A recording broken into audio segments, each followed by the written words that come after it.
Welcome to ECOPS Carbon Accounting. Onboarding and managing clients. In the Client Management menu, We first add a client. Click on Add Client and fill in the required details. Client logo, client name. Client code can be auto-generated or manually typed. Operating site, select from the drop-down. Industry sector, select from the drop-down. Industry type, contact person, contact email, contact number. Next, select the applicable compliance requirements by checking GHG Reporting Required, CBAM compliance, or both if applicable. Once all details are entered, click Save and Close. You can also add multiple clients using the Bulk Upload feature.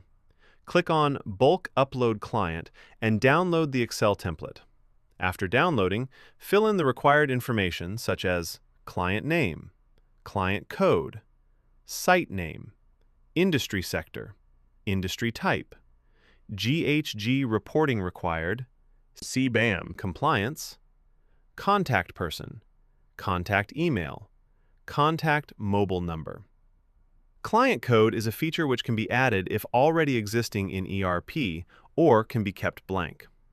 System automatically creates a unique code for any new client details uploaded.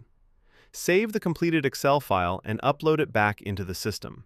If any changes are needed, use the Edit option to update the existing client information.